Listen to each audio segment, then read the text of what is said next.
Well,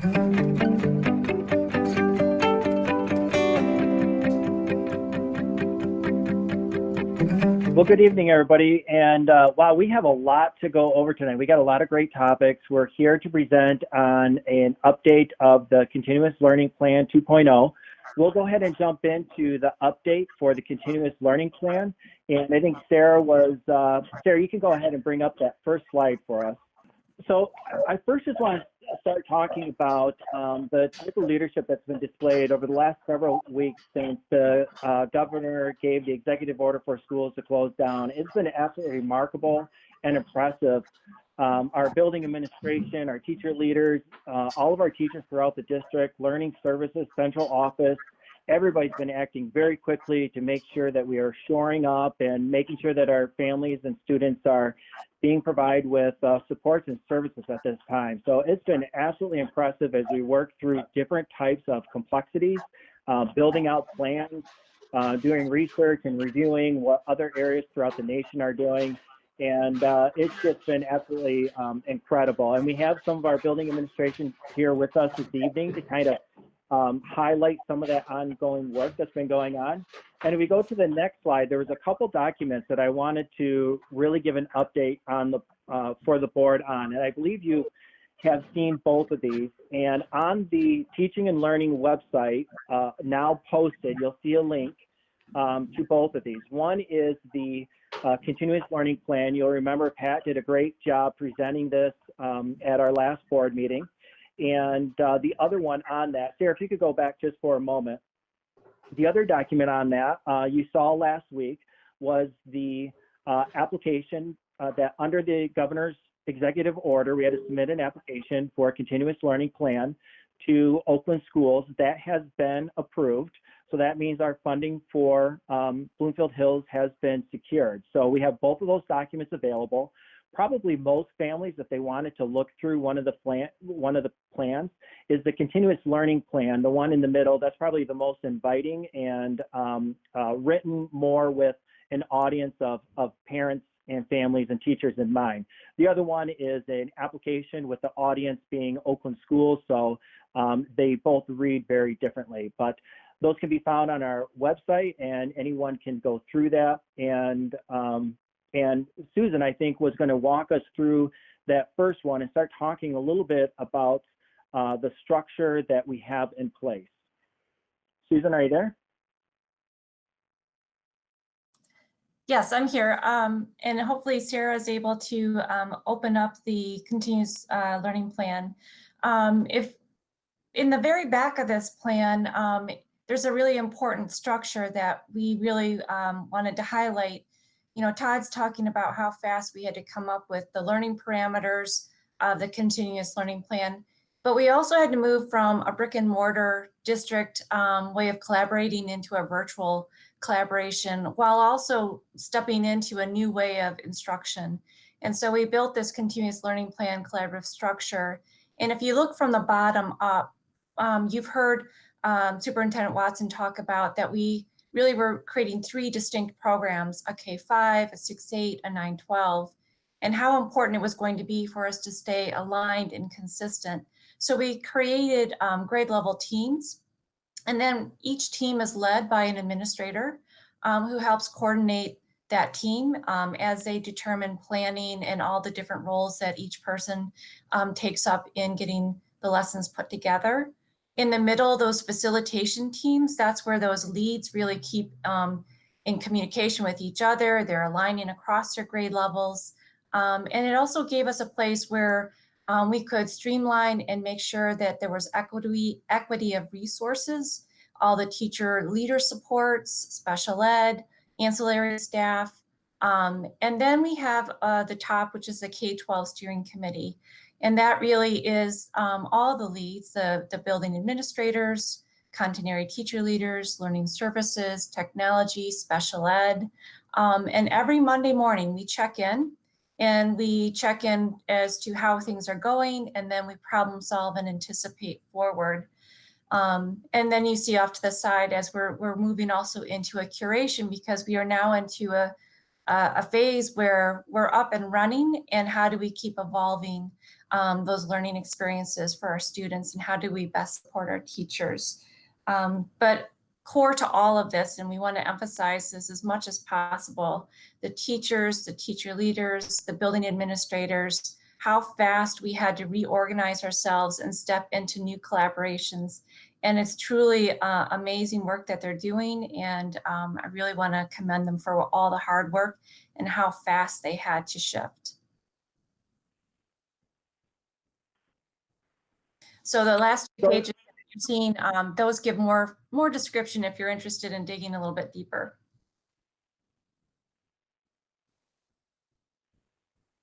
And so, Sarah, as you jump back into the slideshow, thank you. On the next slide there, just to reiterate what Susan was talking about, you know, it's been absolutely impressive the way that through the way we've organized the work, how nimble we've been able to become to be able to move our learning platforms to digitally, virtually, getting them online. So what we're going to do this evening is we're going to walk you through some distinct areas around some of the opportunities and considerations that we have, in particular in the categories of special education, our instructional models, K-8, as well as at the secondary level, 9-12. So Kimberly's going to get us started next year. All right, thank you. So those systems in place to build collaboration and leadership across the organization have also had an undergirding process that we shared with you on April 2nd that is taken from the Stanford Design School. Specifically, this highlights the liberatory design process. And so while we have been working to innovate and be as responsive as we can and in as quick a manner as we can, I want to assure you that we're also at that place where we're taking a moment to reflect. And so you see in the notice and reflect shapes there that is actually what we're going to do this evening is reflect with you a bit of the considerations and opportunities, as Todd indicated, and some of the stories from the field, so to speak, about how that's going. So I think that notion, what I would underscore in that slide, and that's okay if you don't go back, is simply that this is a time for us to share our learning, but also to think about what's going well as what we can do better as we continue to move forward in the interest of learning, but also in the service of equity and inclusion for all of our students. And so we're going to start with highlighting some of the opportunities that really have been universal. So these two slides here will take a broad sort of summation of what we've noticed as opportunities and considerations across our K-12 learning landscape. And then, as Todd has mentioned, our building administrators are here also to dig into some of the details behind some of those stories and what brings us to understand those nuances as either opportunities or considerations for further momentum. We spoke a little bit already about this idea of leveraging our wonderful staff and building administrative teams, as well as our central office teams, to quickly pivot to remote learning. We know that we take a very student-centered approach when we're in-house, and looking to realize those same opportunities in the at-home structure has been foundational to our conversations with our teacher teams, as well as focusing on student wellness and the challenges that a remote learning environment might provide. Our staff has really stepped up to innovate in these areas and considering ways to connect with our children. We miss them dearly, and so that just comes forward really naturally in a lot of the video and the connections that you see. As you know, our district-wide collaboration by grade level across the content in the course is underway all week long.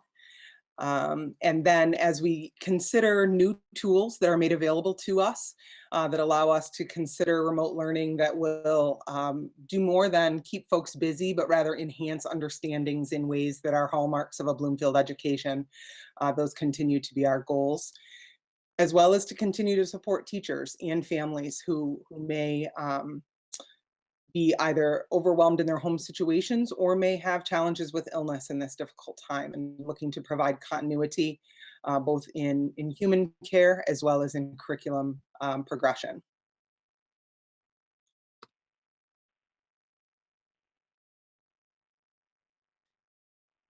So some of the things that we've been considering our way through are connecting with all of our families and all of our students. We know that access continues to be tricky, and someone may be very well connected at one moment, and then we can't hear their audio, right? Much like this meeting at another moment, and so that's something that continues to be on deck for us.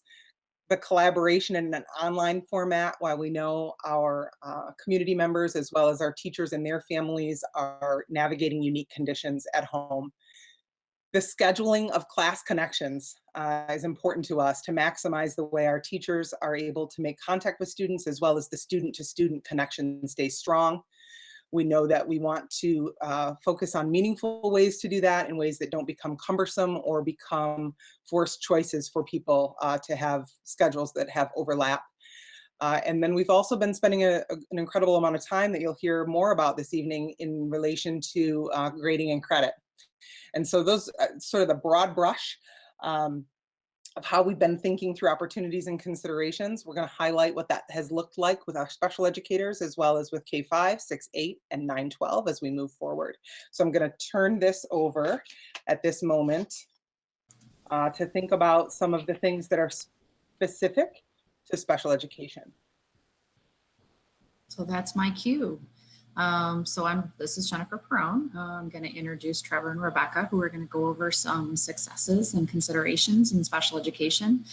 Before I do that, I just want to say that I would love to applaud our staff for the amount of effort and time and energy that they're putting into really making some very, very meaningful connections with their students. The collaboration that's been happening between special education and general education is really better than I could even have hoped for. Staff are really going out of their way to make sure that students are cared for and that parents are made to feel as though we're here to support them in all conditions. Some of the things that have happened over the last week, we held an online PAC Live on Facebook, and we had a number of parent participants. It's also posted on our website. We did a live Q&A, and that was very well received. We've also, just in lieu of what's happening, extended our Celebrate Hope opportunities for parents as parent support groups. And so now we're offering those weeklies for families. And again, that's been very well received and appreciated. We're really trying to focus on compassion over compliance, but our staff are doing a really great job in both. So with that, I will turn it over to Trevor, who is going to start by talking through some of the successes that we've had. Good evening, everyone. This is Trevor Harker, and I just want to thank you for the opportunity to start us off by sharing our celebrations tonight. The first bullet point on the slide says staff collaboration amongst all staff, teachers, ancillary, interpreters, interveners, paraprofessionals, instructional assistants, consultants, and more. That list continues to go on and on. District-wide, COVID-19 has brought opportunities for alignment as we continue to service all of our students. We are in a time of uncertainty and change and faced with daily unknowns. You may not realize it now, and it doesn't seem like it's reality, but there will be a silver lining. And that's something that we are all learning through this, and something that our staff is working through on a daily basis. They're all starting to collaborate. I can definitely say with certainty that everyone involved has a new respect for the importance of collaboration, which you've heard multiple people say today. Some examples, we have our social workers, psychologists, counselors, district-wide, are all working together to plan SEL lessons and are providing support to our teachers, students, and families, some who may not have had the opportunity to collaborate before this. Another example is our special education staff are collaborating with general education grade level teams at a level that some may have shied away from in the past. It's becoming even more apparent that all of us have one common goal, and that's student success during these unprecedented times. The second bullet point we have here is district level understanding of importance and challenges of providing accessibility for DHH. Questions and problem solving regarding accessibility is something that we deal with on a daily basis, even within the brick and mortar schools. I'm first going to give kudos specifically to our building administrators. Along with the administrators who have DHH programs integrated into their buildings, I've seen multiple administrators who don't normally have DHH students in their buildings step up to advocate for our unique learners who as we know, are extremely complex. Their advocacy and willingness to participate in discussions and modify practices have allowed our teams to provide guidance and an ever improving process for ensuring our students have equal access to instruction.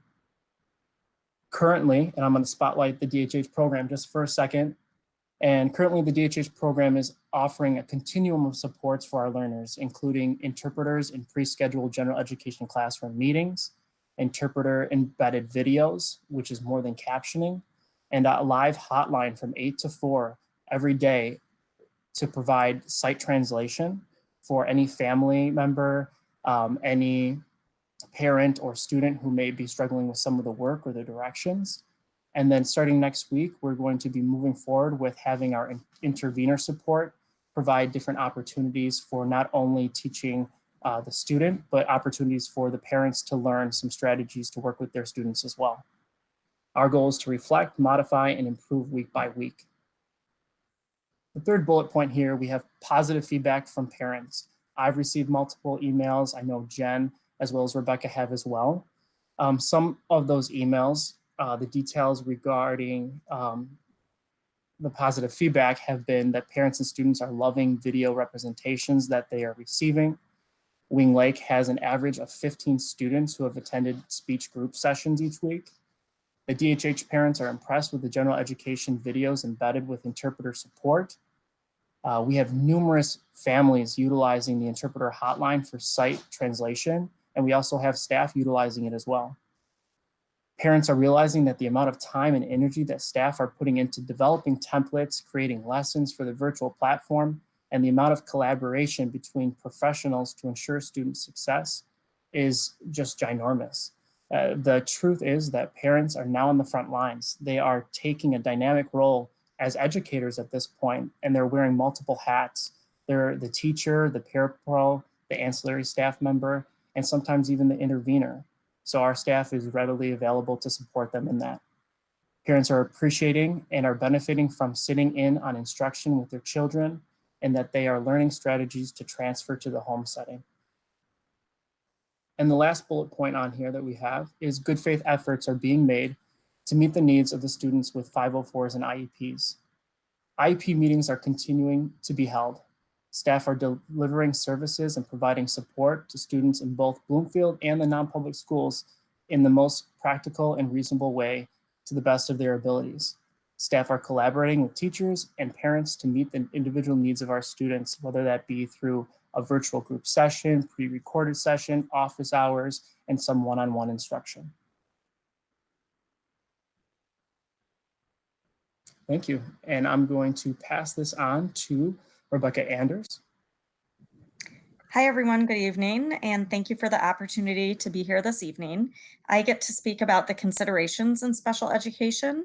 These are all items that we'll continue to reflect upon and learn, and things that will guide us. For example, the first one is we continue to be in a world of unknowns. We are waiting for more guidance from MDE, the Office of Special Ed, U.S. Department of Ed, and Office of Civil Rights regarding many things, such as flexibility with FAPE, free and appropriate education. However, as we receive guidance, and we're working almost daily with our peers all throughout Oakland County, we have been very strategic in how we're communicating information to our staff, being very conscious of the hardships they may be facing at home and the emotional impact that any changes that we put out there may cause. Additionally, we are working so hard to make sure that messaging is consistent and the same across the department. So we have a Q&A on our Google Classroom. We're asking all staff to post questions there, and then we're responding to their questions within the day to make sure that everybody can see what the responses are. We're also working on a manual related directly to COVID-19 and providing services that will be going out to our staff. We are continuously reflecting upon the accessibility, accommodations, and modifications that need to be made for learning. So just as with everyone, that's experiencing this pandemic, instruction and learning through virtual platforms is not the same as the brick and mortar building. And for students with special needs, it makes it even more challenging to do things virtually. So our staff, I could not be more proud of how hard they are working. They are continuing to modify practices to meet the needs of all learners while considering the barriers and implications of virtual learning. For example, we have related service providers such as occupational therapy and physical therapy. Those can be very difficult for staff to teach or to replicate via video conferencing, but we are working really hard to put forth our best efforts to do that. Just this evening, I received an email from the occupational therapist at Wing Lake. They had 18 students in their groups today. And one of the challenges is that sometimes parents don't always have all of the materials that they need at home in order to do the things that the therapists are asking. However, we are working really hard with parents to get those materials, but also one of the blessings is that therapists are able to give hands-on education to the families that, like Trevor said, will transfer beyond this. Like, I can't wait to hear a year from now at an IEP how much parents have learned about how to help their students at home because of this experience. We have another ongoing reflection is that, we have students who are deaf and hard of hearing that are starved for conversation. Many of them are currently isolated as their families don't know ASL. So this week, by all of the video conferencing and recordings and live sessions that have been occurring, we're hopeful that has brought some warmth to our students. And let's see. We are all balancing work and school and our own children and their needs, and our parents are as well. And so we're recognizing that. So we have staff who are already changing schedules of their office hours and things like that to assist families and making sure that they are able to meet their own work needs as well as working with their children. We're going to continue working through these barriers and reflecting upon all of the work that we are doing. One of the things that we know is at the end of COVID-19 in this pandemic, once we are back at school, we may have to look at doing some makeup service for students. We are waiting on further guidance from MDE and the US Department of Ed, but we are not waiting forever for that guidance, right? So we know that guidance is going to tell us how to go about the makeup services, but Trevor, Jen, and I have already been thinking about what they could look like for this summer and potentially if they have to expand into summer of 2021. Another component is summer programming, so ESY and SCAMP. We are planning as if we're able to get back into the buildings for both ESY and SCAMP. However, if in the event that we are not, SCAMP would not run, but ESY would continue in a virtual format. And then the last thing is that we have a potential impact on the Wing Lake calendar as the start date for the 2021 school year at Wing Lake is July 14th. So we know that we have to await further guidance from our governor and the executive order regarding when we can get back into buildings. And we will plan to definitely adhere to strict guidance and reentry plans. So at Wing Lake, I met with the crisis team today, and thankfully, just to let you know, all of our students who are so medically complex are healthy. And so that was so heartwarming for all of us to hear that from our school nurse today. And they have been healthy. We don't know of any cases. And so that is so heartwarming for us. But we do have concerns, and we know that our students are significantly impacted. Their immune systems are very much they lack good immune systems. And so we want to ensure that when we do go back to school, that we're not setting students up to be in an environment where COVID-19 could resurge. And so, and the last thing about Wing Lake specifically is, we are a building that holds a graduation every year. So I met with our staff yesterday, and we decided that for prom, we're going to forego that. Our students have multiple years of opportunities to attend prom, but we would like to hold graduation. We have 11 students exiting public education at the end of June. And so we would like to bring them back in the fall for an in-person ceremony, just because it really is, one, it would be hard with our population to do that virtually. And two, it really is a time for celebration and closure for our families and our students. So I am now going to pass this on to Kimberly and just wanted to say thank you so much for the opportunity this evening. Hi, Rebecca, sorry, before you go, it's Jennifer. I'm not familiar with the ESY and SCAMP acronyms. Can you elaborate, please? Yes, I can. So extended school year is provided as a part of FAPE. And so students have to be eligible and meet certain criteria to receive extended school year. So this is different from makeup services because of COVID-19. There are 3 criteria. So it's regression and recoupment. It is oh gosh, Jen, I'm forgetting the second one, but the nature and severity of illness and that or of disability, and then critical stage. And so we always look at data on whether or not students meet eligibility for extended school year and whether or not they need services to maintain, not make, but maintain progress on their goals and objectives. SCAMP is a program that Bloomfield has run for I think 50-ish, a long time, many, many years. And that is a program, a camp for students with special needs that come from all over the county.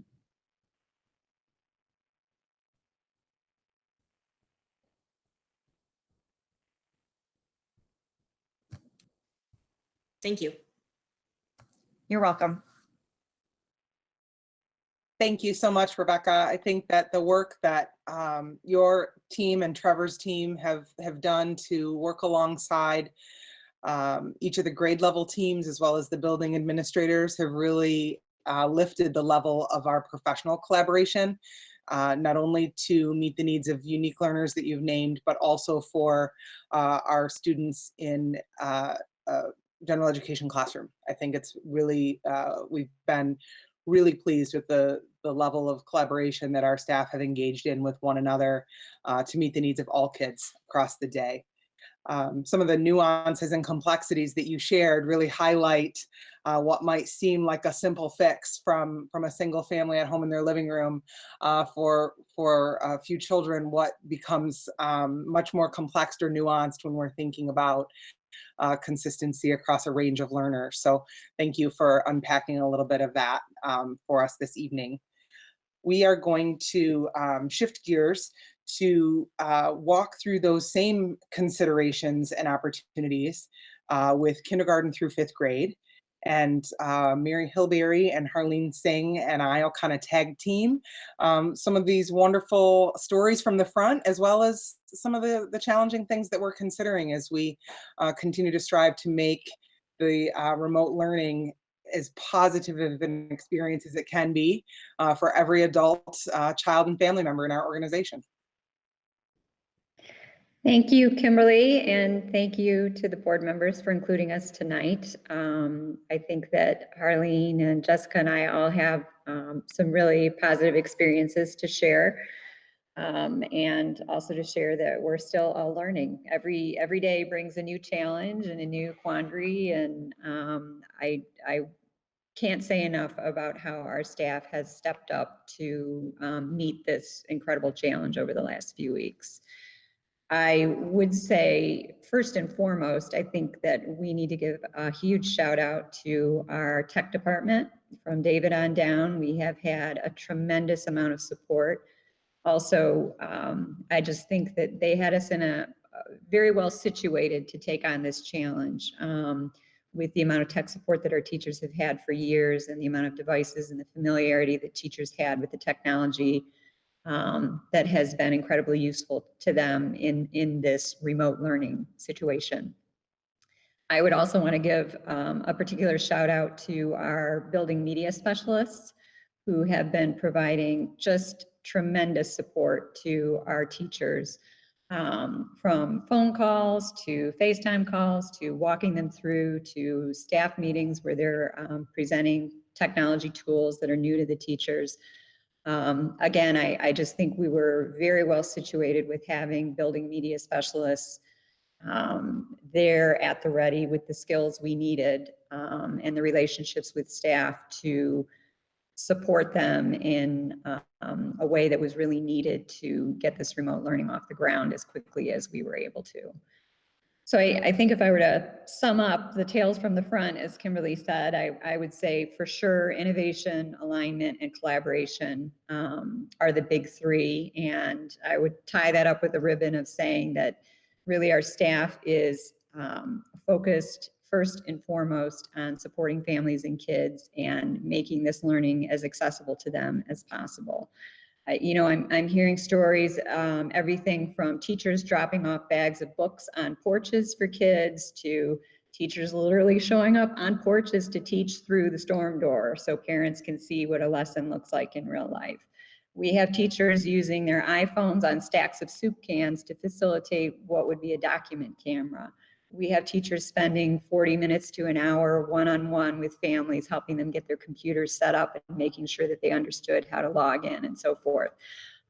There's just really been a tremendous effort and a tremendous level of concern to support families in making this experience as positive for their children as possible.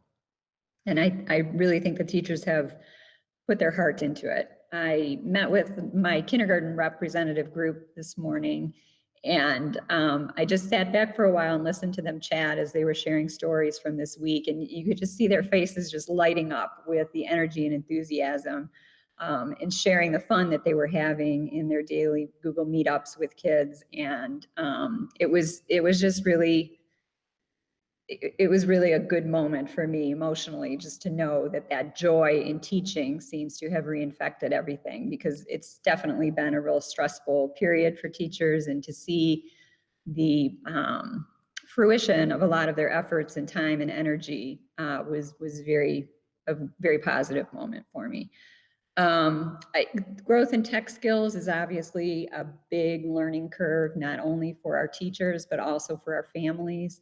And we're shifting gears fairly regularly as we're finding new things, or things are working today that weren't working tomorrow. Like, this week we had issues with Google Meet and the grid view, and that can really throw things into a tizzy for a lower L family, where you have a parent who has just figured out how to do something, and then that something isn't working the next day, or we find something better. So we're trying to do a lot of hand holding and a lot of support for our families as we go.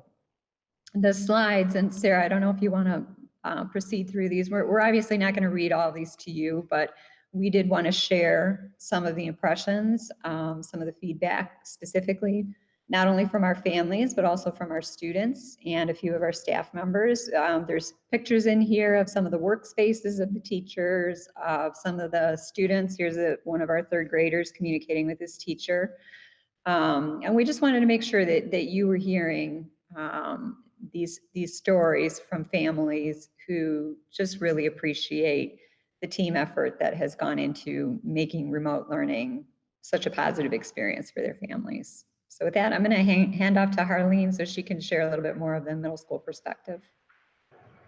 Thank you, Kimberly. Did you want to say something first? Yeah, I was thinking as Mary was talking, and I was watching the young man with the iPad there and reading some of the commentary, that I would add that our staff are innovating and also really looking to hold on to recreate some of the experiences that have been known, right? Much like Rebecca spoke about how we might think about a graduation in the future, or what are the things and what are the traditions that our students are accustomed to, and how can we re-engineer some of those things so that they can work in this new environment. And a group of us as building leaders and central office administrators were in a quick meeting earlier this week. And if I could just give you the snapshot of how this went.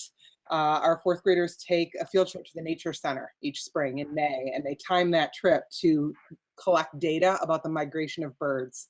And it's been a multi-year project. And this year, fourth graders aren't going to be in person at the nature center. And Dan Badgley quickly said, can we figure out how to remote this? And Noelle Collis, our K-12 science leader, and myself and Andy Juniak had a quick connection. There was a science meeting happening with our fourth grade leads that afternoon. We hopped in virtually. Plans are underway for our fourth graders to experience some live cam with the bird banding. We're going to be putting some ed puzzles together so that our families and kids can do some observations of those kinds of things live and outside.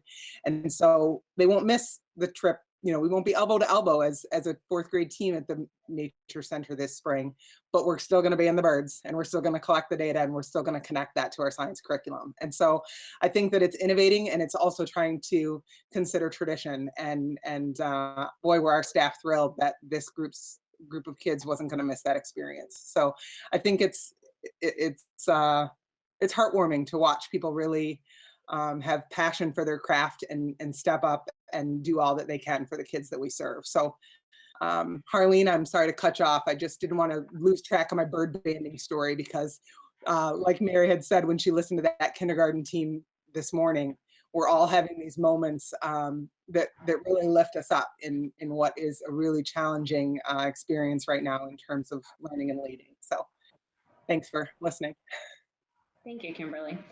Good evening. I just want to echo a lot of what has been shared. But before I do, I know Mary gave a special shout out to the tech department, and I echo that. They have been tremendous, super responsive. Just got out of a meeting this afternoon with my 5th grade representatives, and they could not say enough about Dave and Lauren and Sam. I mean, everyone has just been super responsive. But I also want to take a second to give a shout out to LST. I mean, they have been working nonstop and really just paving the way for us, working with us hand in hand. I know they've been working tremendous hours, and so thank you to them, because I think we are where we are in a really good place at Bloomfield because of their leadership. So special thank you to LST. But just really wanted to thank you for the opportunity to allow Mary and Jessica, myself, to be here along with special ed. There's tremendous things happening in this district. And I think when we started this journey, there was a lot of unknown, and there still is a lot of unknown. But to me personally, and I know to a lot of the administrators and to the parents, the one thing that has become abundantly clear is the incredible work ethic of our teachers and their willingness to do whatever it takes to support their families and students. They are working nonstop, collaborating, just really being there for one another, offering grace and patience as we all learn this together. The alignment that I see is like none other. I mean, I've been in this district for several years, and I think it's kind of funny to think it took a pandemic to get us where we are. These teachers are working incredibly long hours to making sure that their students and their parents and the families are getting what they need. So just echo what everyone is saying. So proud of what I see. I have the privilege of working with 5th grade on a weekly, daily basis. And then of course, as a building administrator, check in with other grade levels. But it's incredible to see the things that they're coming up with. Just an innovative. I mean, Mary was telling the story about stacking up soup cans so you can have a doc cam. And there was another teacher talking about waiting for, things have been back ordered. So what are they doing to create a makeshift whiteboard? And it's really cool to see what the teachers are doing to make sure that the needs of their students are being met. You see staff emerging as leaders. Just the other day, I had one of our veteran teachers really struggling with, how do I communicate with families? Like, I really want to start this CUE communication. And we had another teacher step up and kind of guide them through how you send out a CUE communication and how you can send as a text, because sometimes families aren't checking emails. And so they're really just kind of coming out of their comfort zone and trying new things. This teacher was joking around and she's like, I'm old, I don't know how to use technology. And other teachers like, that's okay, I'll show you how to do it. And it's just great to see that collaboration. And then above, seeing teachers kind of rise as leaders, you see students also emerging as leaders. Just today, we had a 5th grade teacher sharing that one of their students wasn't sure how to submit an assignment on Pearson. And so one of the students was like, hey, can I share my screen? And they jumped on, they shared their screen, and they were walking students through how to submit assignments. And so I think, where we are right now presents a lot of challenges, but it's been so great to see how we're all bonding together and kind of working and supporting each other through this.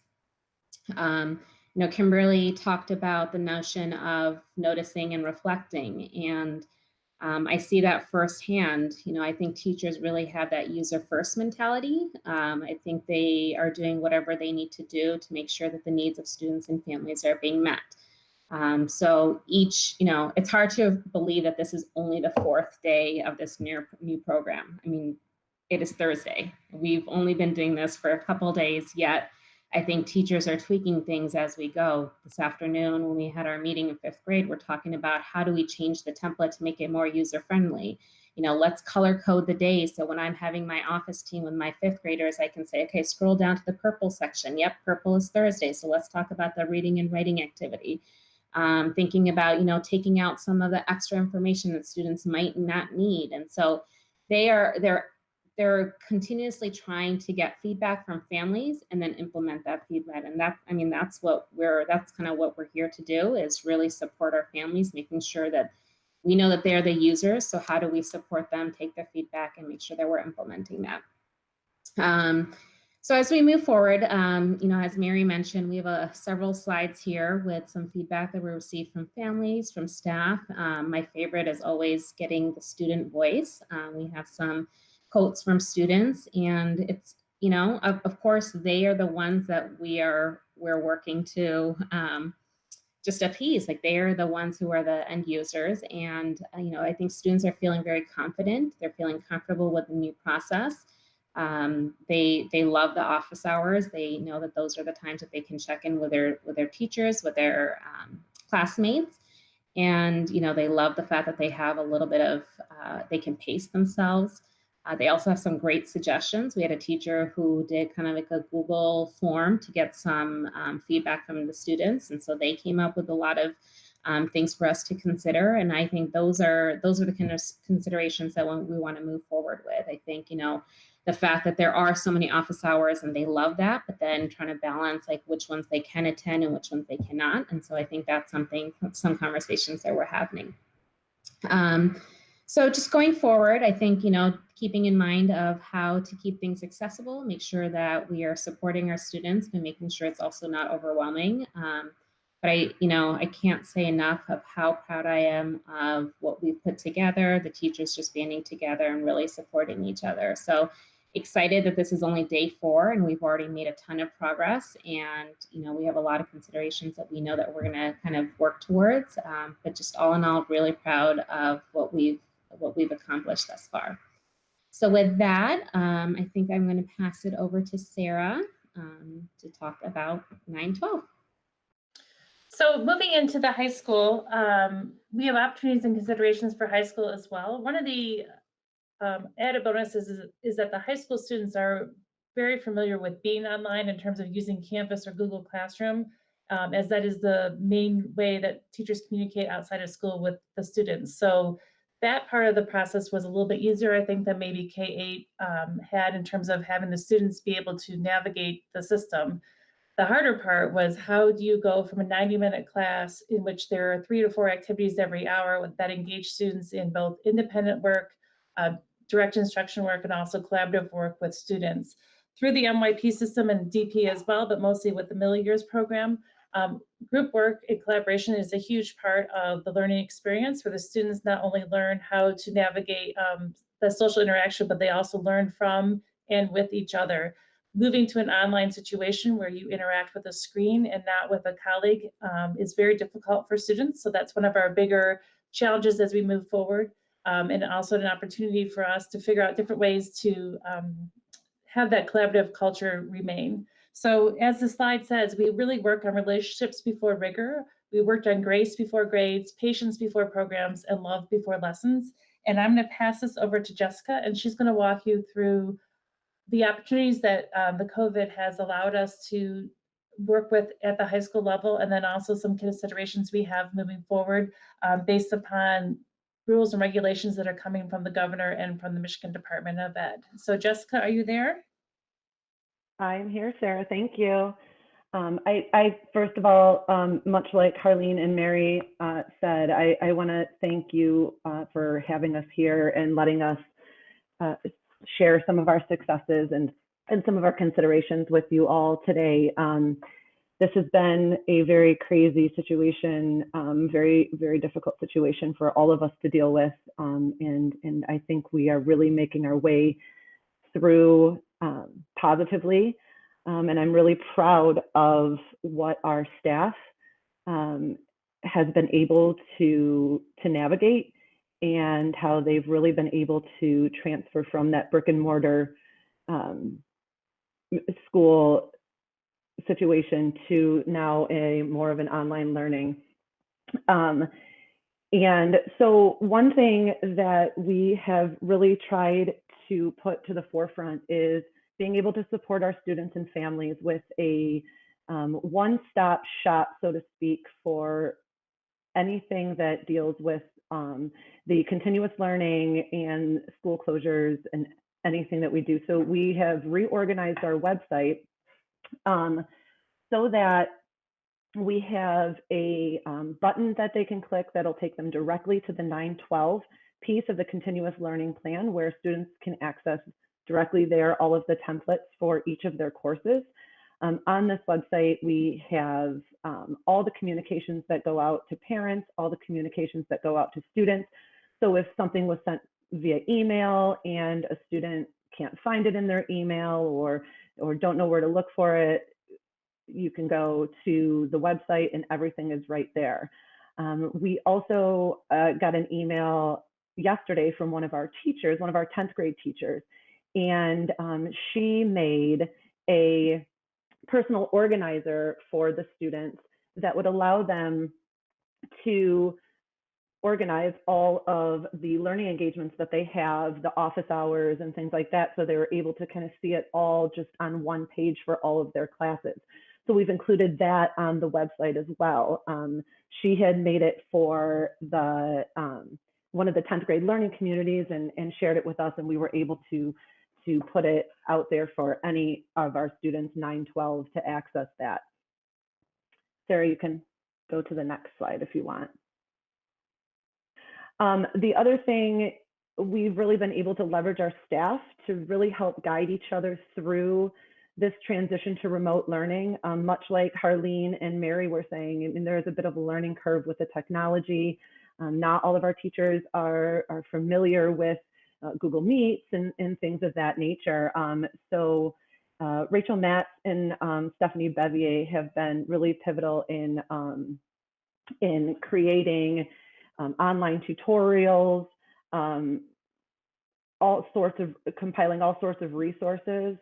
We are, much like the website, the reorganization of the website for students and families, we're also making a website for our staff where they would log in and all of their resources would be in one place for them, for the high school. So our teacher leaders, our content area leaders are all working so hard to help our staff all get aligned and be cohesive. And the amount of collaboration that we've seen in the past, 3 weeks has just been amazing in terms of getting ourselves organized and being able to get this out there to students and families. Sarah, can you go to the student voice slide, please? So I'm sorry, the student-centered slide, I'm sorry. Thank you. So we've really been trying to organize everything to be student-centered and really to support and make connections. Our counseling department is doing an amazing job. They are doing regular social emotional learning check-ins. They have set up Google Classrooms for each grade. They're making regular communications with their students. They are continuing with Senior Honors Night and College 101 for juniors virtually. So they're working on the plans to do those things. I'm working with Charlie and David and Kathy, and we're working with PTO, and we're working with student leadership, and to really make sure that we can somehow have the events that our seniors are missing, or end of the year events that our seniors are missing, that we can somehow do those things. We have all sorts of ideas that we're working through for to talk about, think about prom and graduation and NHS and NHS induction ceremony and all of these things. We're working every day to come up with ways to do that. Our senior student leadership students are making a senior montage of photographs and videos of all 4 years of high school that they're going to send out to all families. Our Be Nice group from student leadership is organizing, that will start next week, social media kindness and positivity challenges to help build morale while students are at home and to keep students connected. We've had many of our teachers have been really excited about doing the Google Meets and learning all of those things and having their students join them. And many of you saw Matt McLeod's tweet about his DP religion students joining him for office hours. So, we're all navigating this, and our staff is doing just a tremendous job really putting students at the center of what they're doing. And if you look at some of the quotes that I received from students and some of the pictures here, and you can see the smiles on their faces. I met with 2 different groups of students this afternoon. I met with the DP juniors and seniors this afternoon because they're coming up on having to turn in all of their assessments to the IB organization. And when I meet with them regularly. The joy on their face just to be able to see each other and just have these conversations is just unbelievable.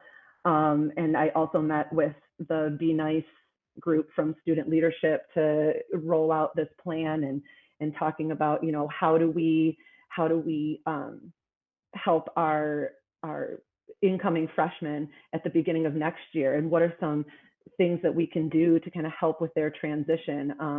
And as you can see, there's a picture of Phil right there conducting some office hours in front of his map. So